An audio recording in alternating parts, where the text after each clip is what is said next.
Hola, buenas tardes con todos. Vamos a seguir con la presentación. Agradecerles a cada uno de ustedes. Sé que es sábado a la tarde y muchos de repente quieren estar en familia y a desconectarse de seguir recibiendo charlas o seguir informándose. Por eso agradecerles. Y a nombre de APREDIAP, un cálido saludo a todos los participantes que sabemos que de provincia también están participando. Sin mayor preámbulo, vamos a dar inicio al simposio. Este va a ser conducido por el doctor Darío Bardales. El doctor Darío Bardales es médico endocrinólogo. Tiene además una maestría por la Universidad Cayetano Heredia en diabetes, obesidad con mención nutricional. Y es secretario de filiales de la Sociedad Peruana de Endocrinología. Y además conduce un centro integral en diabetes en la ciudad de Piura. Bueno, él nos va a hablar hoy día de la evidencia de insulina en poblaciones en riesgo de hipoglicemia. Muchas veces hoy en día sabemos pues que la hipoglicemia no solamente la podemos ver como una complicación, sino que es un desafío a la hora de que indicamos insulina. ¿Por qué? Porque precisamente el uso de insulina nos puede condicionar o nos puede llevar a una hipoglicemia. Sin mayor preámbulo, por favor, doctor, continúe usted con la presentación. Sí, dicen que la distancia es el olvido. Estimada Lorena, esos paradigmas han cambiado y mire cómo estamos conectados, Loreto, Cusco, Piura y Lima, a través de la tecnología. Yo te agradezco por la presentación y por acompañarme en este simposio. Agradezco a APREDIAP, a los antecesores ponentes que han dado excelentes presentaciones y han preparado el terreno para esta exposición, y al laboratorio que ha hecho posible esta presentación. Esta información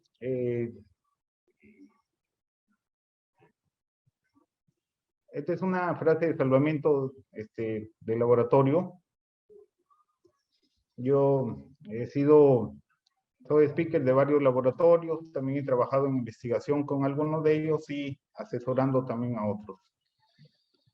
Este es el mapa de diabetes y de la producción de diabetes hasta el 2045 de la IDF que publicaron en el Mundial de Diabetes de diciembre de 2021. Miren cómo se va a incrementar en un 46% la diabetes y cómo desde el 2000 hasta 2021 se ha incrementado 3 veces la cantidad de diabéticos. O sea, ahora tenemos 537 millones de diabéticos aproximadamente, o sea, un continente lleno de diabéticos. Y 1 de cada 2 desconocen que tienen esa enfermedad. 3 de cada 4 están en zonas urbano marginales o en zonas pobres o en países en vías de desarrollo. Y causa 6.7 millones de fallecimientos al año, más que el COVID, más que otras epidemias. En el Perú, según el doctor, según el último estudio, 7% son diabéticos, en la costa 8.2, de los cuales el grupo más atacado es el analfabetos, el 18%. Pero, ¿qué significa para María, por ejemplo, que puede ser una hermana, una amiga, una vecina o una paciente nuestra o nosotros mismos tener diabetes? ¿Qué significa para ella ser diabética? Significa primera causa de ciegos, primera causa de pérdida de piernas, primera causa de diálisis, primera causa de dolor neuropática, de stroke, de ataque cardíaco, de disminución de calidad de vida de cualquier causa, muerte por 2 de cualquier causa, etcétera. Y todo eso se podría evitar si es que se bajara la hemoglobina glicosilada. Bajando un 1%, según el EcoPDS, se podría evitar muchas de las consecuencias de la diabetes, y si bajáramos, según otros estudios, el 2%, bajaríamos más estas probabilidades de retinopatía, nefropatía, neuropatía, enfermedad cardiovascular o muerte relacionada con diabetes. Pero no estamos lamentablemente en esas metas, ni en el Oriente, ni en Canadá, ni en Estados Unidos, ni en Europa. En Perú, según el estudio que publicó el doctor Villena hace unos años, menos de 7 glicosilada, el 34%. Y en Estados Unidos en las últimas décadas se ha mantenido por debajo de o alrededor del 50% de las personas que tienen menos de 7 glicosilada. ¿Por qué ocurre esto? Ocurre, entre otras cosas, porque a veces no entendemos esta enfermedad y estamos llegando tarde. Como decía Carlos, ahora temprano en su exposición, hay una destrucción de la célula beta que no la estamos teniendo en consideración, y esta destrucción es progresiva a través del tiempo.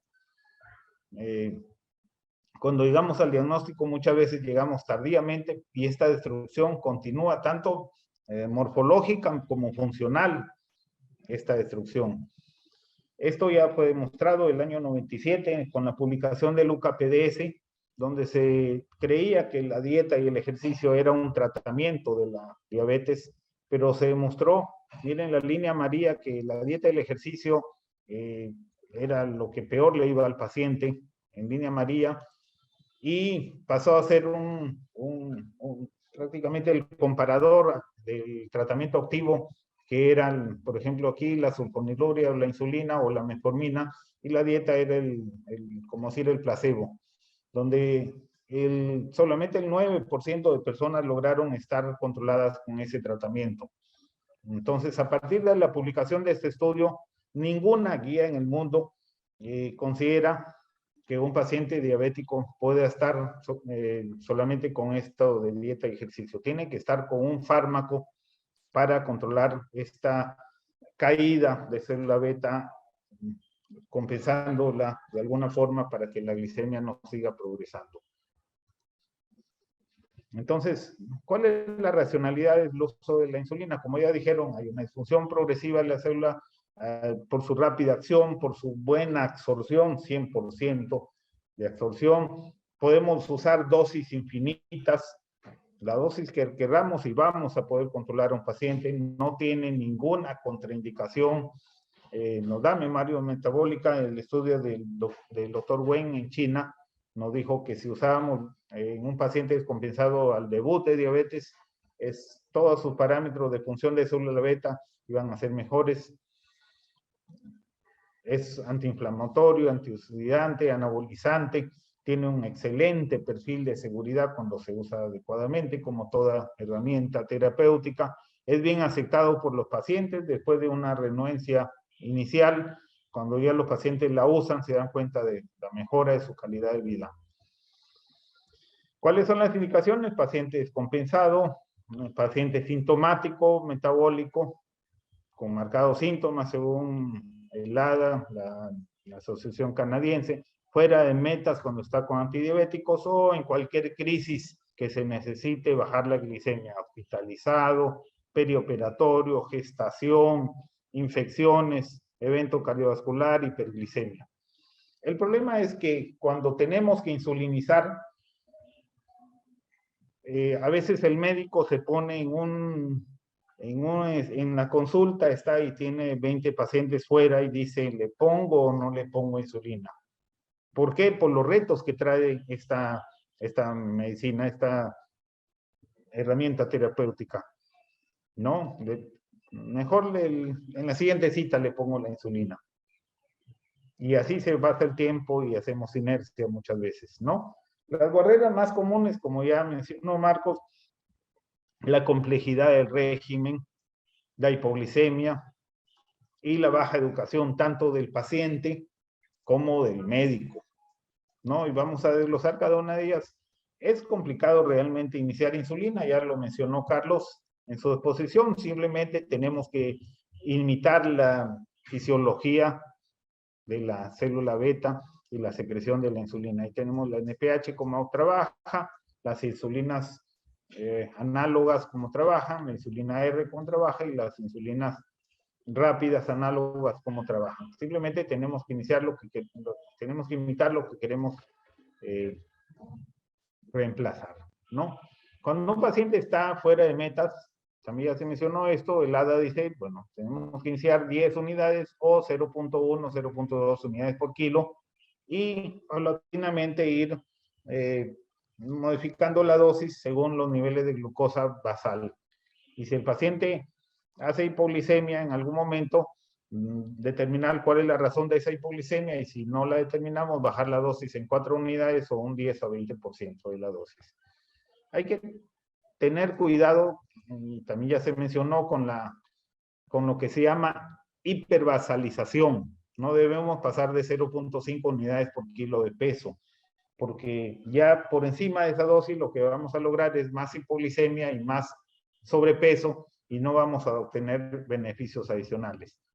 Cuando ya no logramos más con la insulina basal, el ADA es claro, tenemos que agregar una insulina rápida o un inhibidor de GLP-1 o una insulina mixta.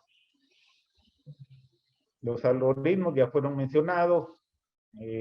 La idea es bajar lo más posible la glucosa basal, y con los fármacos orales o un GLP-1 que se encargue de estos picos pandriales, ¿no? Y hay dos formas: que el médico esté monitorizando esas glucosas o que el mismo paciente se automonitorice.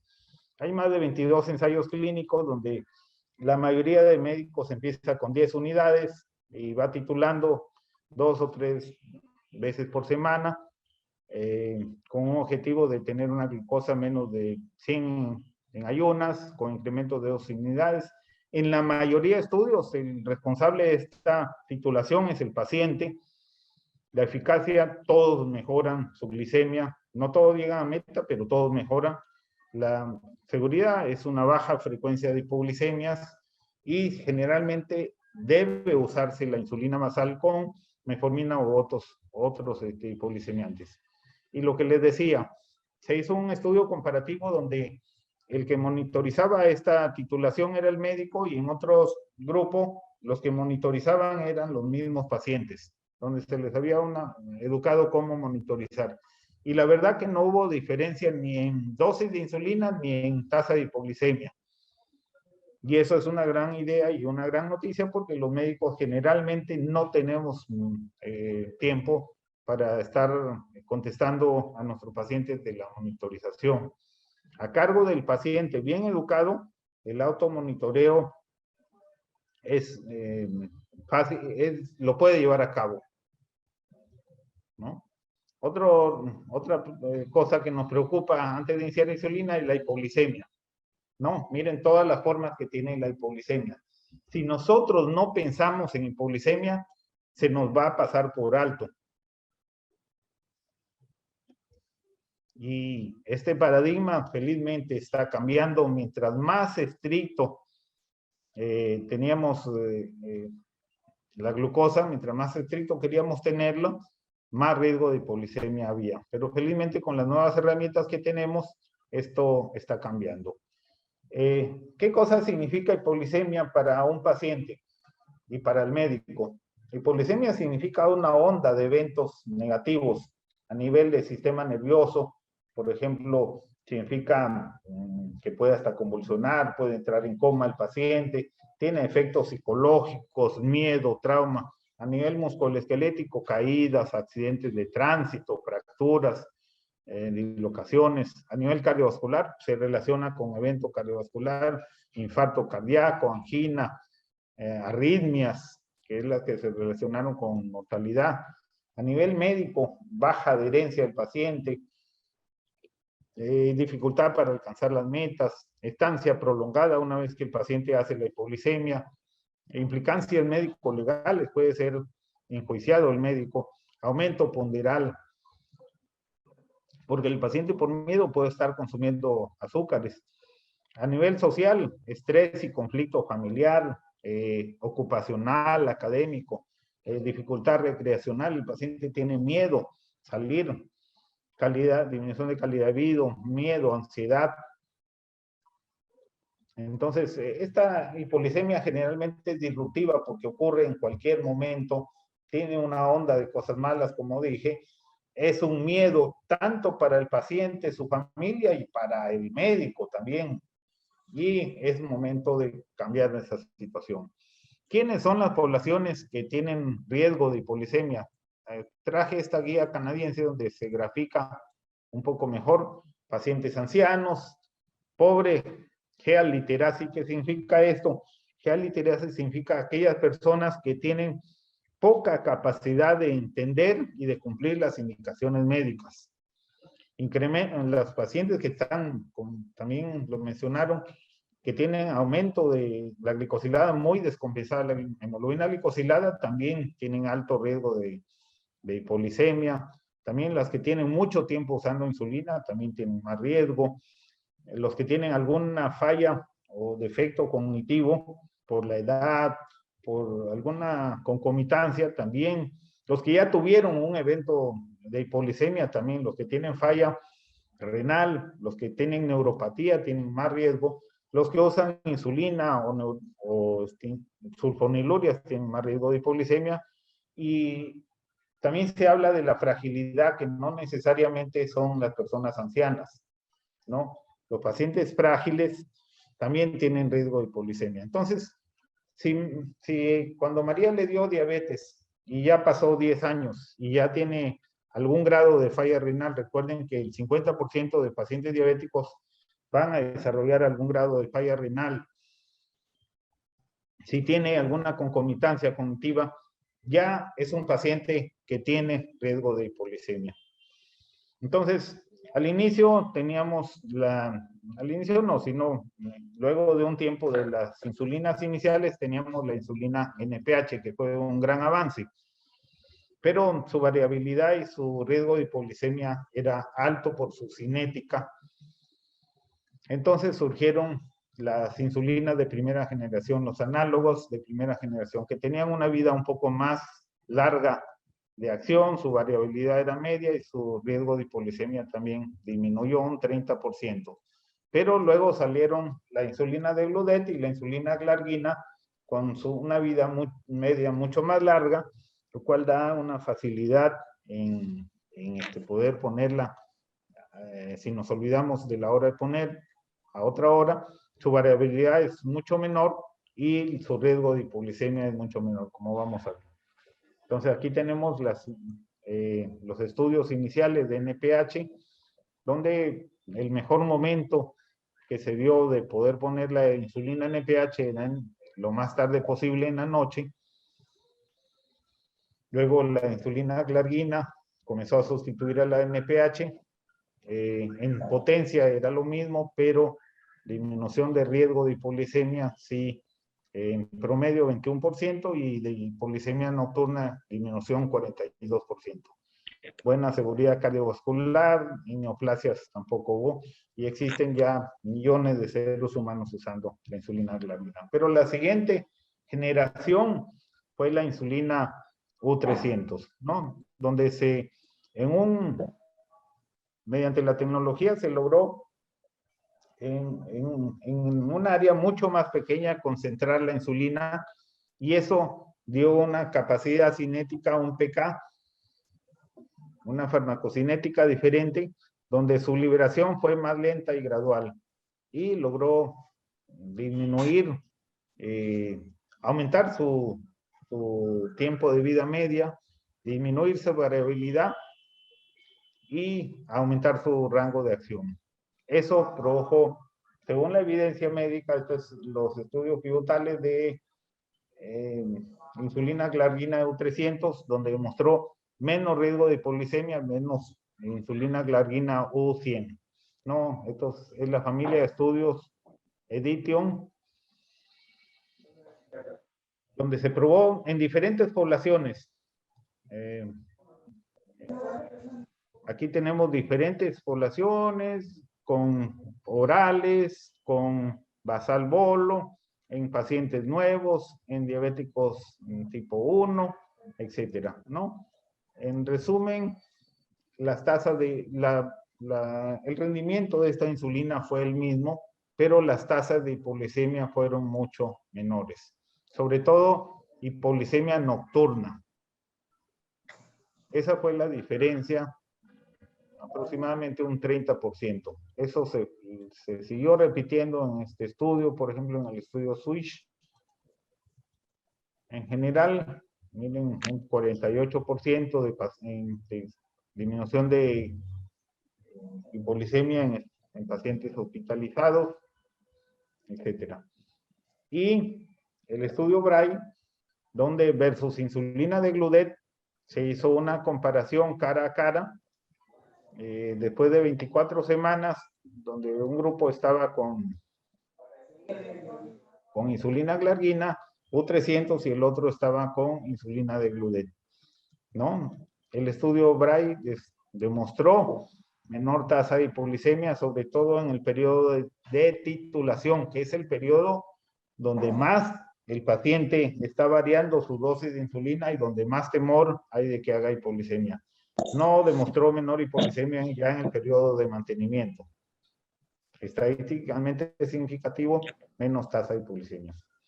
Pero la pregunta es, ¿estamos preparados para iniciar insulina? Miren, este es uno de los primeros seres humanos que se le administró insulina, y todos conocemos la foto posterior donde ya prácticamente le salvaron la vida a J. Thompson, ¿no? Pero 100 años después todavía encontramos seres humanos así, donde por falta de insulina, sea porque no tiene acceso a la misma, o sea porque el médico no se la prescribe, encontramos pacientes prácticamente desnutridos, donde no se le está administrando. Entonces, algo está pasando que se llama inercia. Nos demoramos mucho en agregar el segundo fármaco, nos demoramos años en agregar el tercer fármaco y muchos años más en agregar la insulina cuando ya la necesita. Y sabemos que la inercia tiene consecuencias negativas en la salud. Este es un grupo, un cohorte grande de 105,000 personas, donde se determinó que un año de inercia aumentaba el riesgo de infarto, de stroke, falla cardíaca y todos los compuestos de evento cardiovascular en más del 50-60%. Y no solo eso, sino también de retinopatía. Y cuando hablamos de retinopatía, estamos hablando de que la persona se queda ciega. Esas son las consecuencias de la inercia. Y es una de las principales causas, la inercia, de que nuestro paciente no esté controlado. ¿Qué cosa es inercia? Inercia es no iniciar insulina, por ejemplo. Inercia es no hacer los ajustes de la insulina. Pablo Aschner dice, es no escalar a tiempo, como estas personas que están corriendo y no escalan a tiempo y se caen. Y inercia es no escoger el medicamento apropiado. Debemos escoger, si el paciente tiene alto riesgo de hipoglicemia, debemos escoger la insulina que tiene menos riesgo de hipoglicemia. ¿Por qué hay estas barreras? Como ya se mencionó, falta de conocimientos de los medios, falta de entrenamiento, capacitación, experiencia, falta de tiempo. Los médicos no tenemos tiempo, tenemos que formar equipos para que sean nuestras educadoras, nuestros educadores, nuestro equipo que eduque al paciente y le dé confianza. Falta de confianza en nuestros pacientes, en nuestras enfermeras, en nuestro equipo. No tenemos las metas claras con el paciente, subestimamos la diabetes, somos reactivos, no proactivos con la diabetes. Sí, el paciente diabético también tiene sus cosas, ¿no?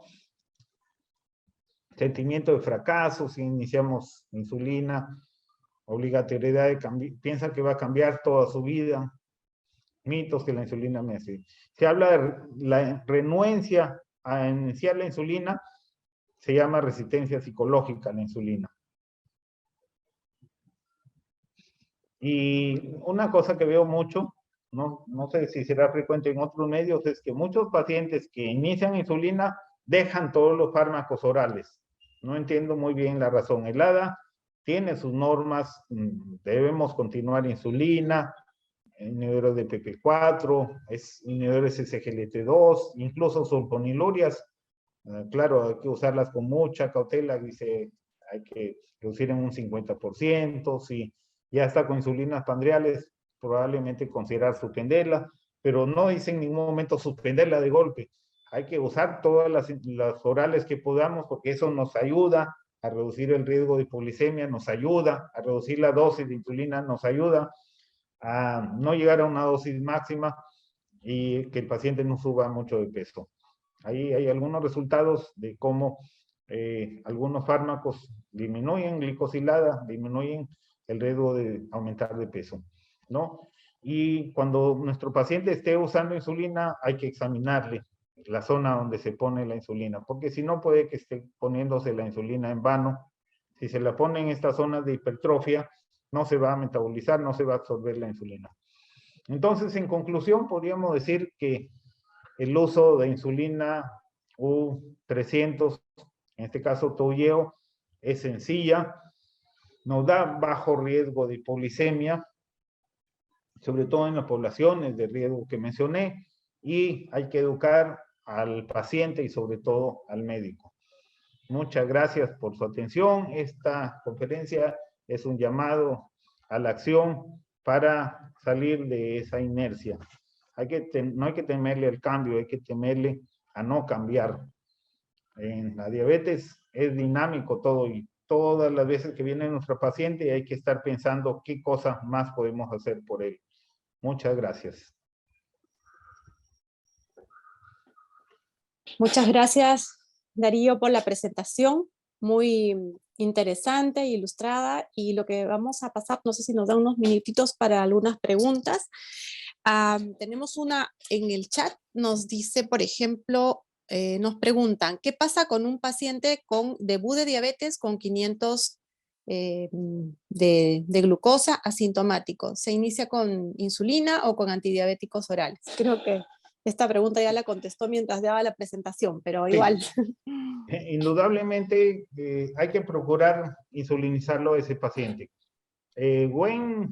Chen sacó hace ya varios años unos estudios donde, y luego fue replicado en varios medios donde se vio que mejor era poner insulina, porque con orales también es muy probable que baje, aunque con 500 ya es más probable que baje con insulina, pero igual, si bajara igual con orales, al año y a los 2 años se les hizo estudios de función de célula beta, el HOMA, no de insulinoresistencia, sino de función de célula beta, y se vio que esa célula beta estaba mucho mejor y funcionaba mejor y necesitaba menos pastillas que aquellos que tuvieron que usar fármacos orales.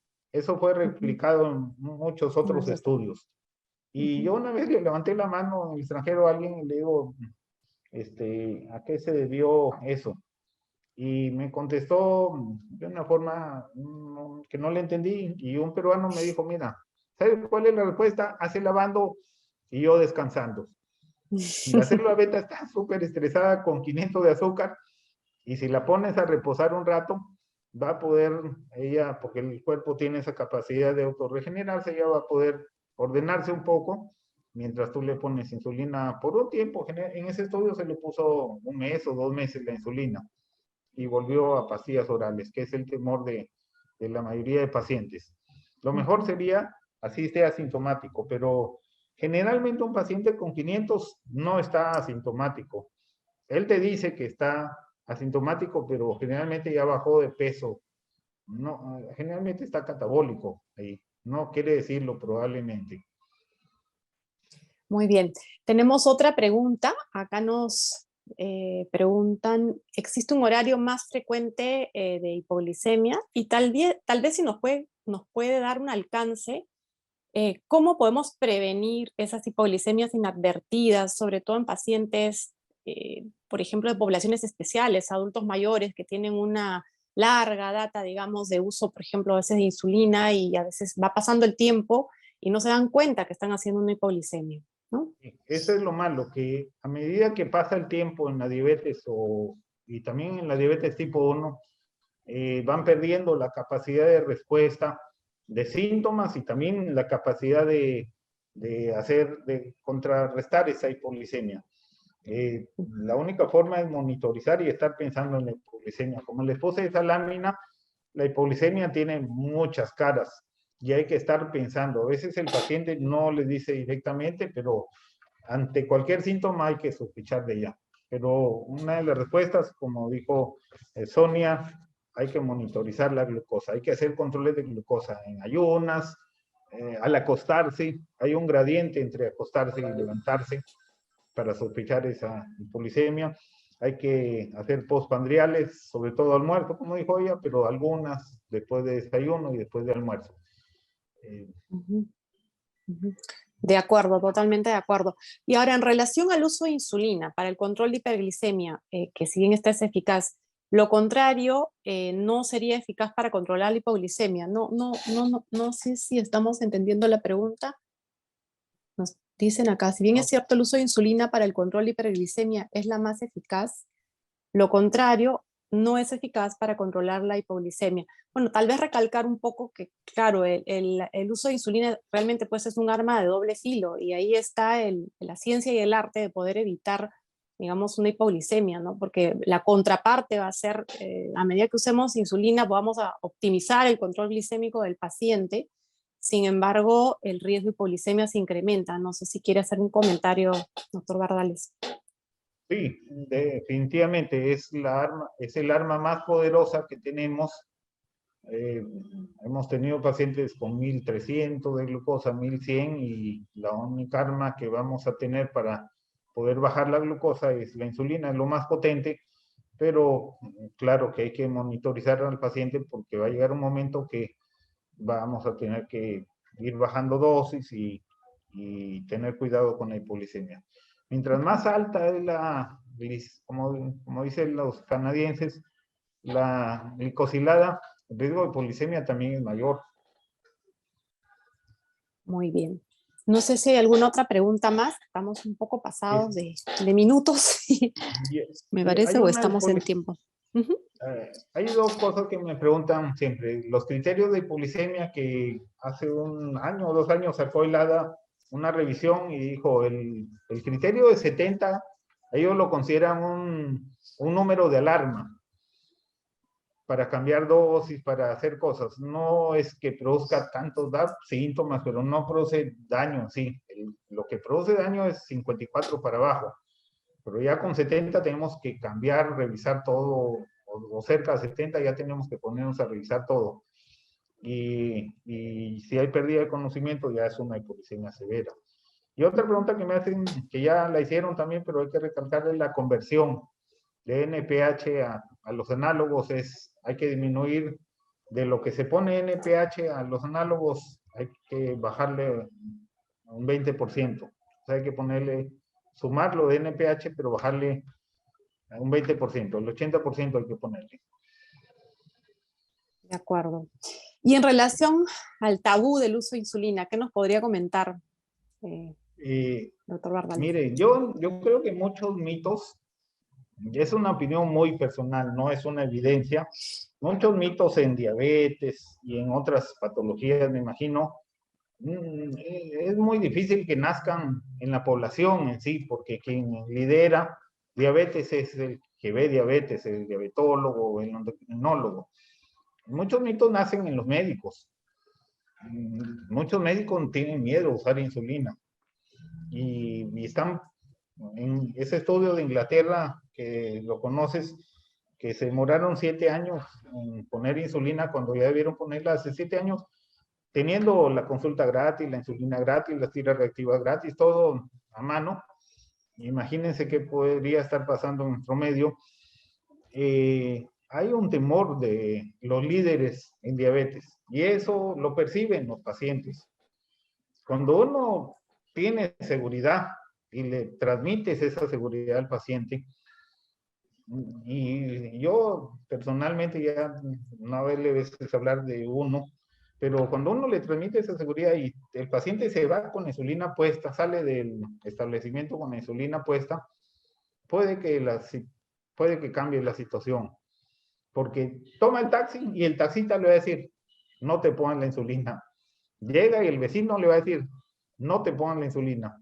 Y va a tener una serie de barreras. Debe irse con la insulina puesta la primera dosis y se va a comenzar a sentir bien, sobre todo si está muy hiperglicémico.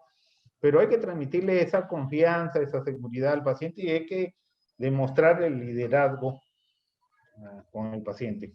No imponerlo, pero sí demostrarle que eso es lo mejor. Y hay pacientes que no se lo van a querer poner, tampoco hay que forzarlo, ¿no? Pero... Totalmente de acuerdo, totalmente de acuerdo. Y en su experiencia, ¿considera usted, por ejemplo, que utilizar estos de cuestionarios para detección de hipoglicemia ayudan, son útiles en la práctica? Yo sé que a veces son tediosos, hay que contestar una pregunta por una, Sí, pero ¿qué opina sí, al respecto? ¿Son de no, no, ayuda en la mire, sí práctica? los he visto, los cuestionarios del ADA, la verdad no los he usado. No, no me presentan prácticos. Sí, estoy Ok. siempre preguntando sobre posibles signos de hipoglicemia, pero me parecen que tienen bastantes preguntas y la verdad no los he usado porque no me parecen tan prácticos para el tiempo que tenemos, pero Ujú, es porque no los usé. Quizás ujú. sí debería. Vamos a aprovechar un poco más de su tiempo.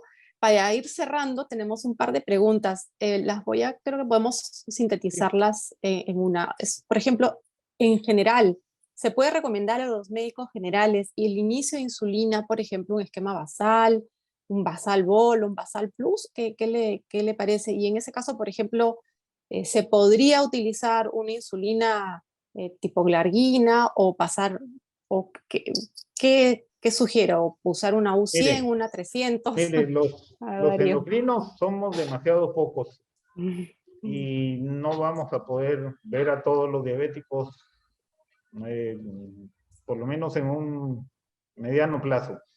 Quienes van a ver a la mayoría de personas con diabetes, porque esto es una pandemia que no para, son los médicos de cabecera, sean médicos familiares, médicos internistas, médicos generales y otras especialidades. Yo creo que ellos deberían insulinizar. Y la forma más práctica que hemos visto hasta ahora es la insulina basal. Con ese metaanálisis que mostré 22 estudios, con donde el mismo paciente se va monitorizando simplemente con insulina, con glucosas basales y ir titulando poco a poco, empezar con una dosis muy baja de 10 unidades y ir titulando, es una forma bastante sencilla y práctica. Ahí el paciente se va a ir familiarizando. De la primera dosis de insulina se va a sentir mejor, va a tener más energía, más fuerza. Generalmente, si está catabólico, va a ganar peso. O sea, va a sentir la mejoría y va a haber El cambio. cifras de cambio. Ujú, Yo les digo así, mi paciente, mira, en una semana vas a cambiar totalmente y se convencen y muchos lo hacen, algunos no lo ujú. harán. Y en Entonces, relación al tiempo, o sea, por ejemplo, tenemos la última pregunta. Si tenemos un paciente, en este caso nos comenta un colega que él usa por decisión propia insulina más de 20 años, es diabético tipo 2. ¿Hay un límite? ¿Está bien? ¿Cuál es la recomendación? la insulina tiene dos efectos adversos. Una es la hipoglicemia, que ya depende de la dosis y del tipo de insulina que use y del manejo que le hagan. Y dos es el peso. Hay que tener cuidado con el peso. Totalmente de Hay que acuerdo. hacer todo lo concerniente para no subir de peso. Pero si uno está con insulina y está subiendo de peso, hay que tener cuidado. Fuera de eso, es ilimitada las dosis y el tiempo. Ujú. Muy Ahora bien. tenemos muchos fármacos modernos también para combinar la insulina y usar una dosis no tan grande. Eh, y muchos pacientes vuelven a las pastillas luego de su periodo de digamos, glucotoxicidad. El páncreas comienza a funcionar tipo 2 Ujú, ujú. nuevamente. Muy bien. Vamos a darle las gracias al doctor Darío Bardales por habernos ilustrado esta tarde. Le agradecemos mucho y vamos a continuar con las jornadas de esta tarde. Le damos el pase al doctor Juan Carlos Lizarzabú.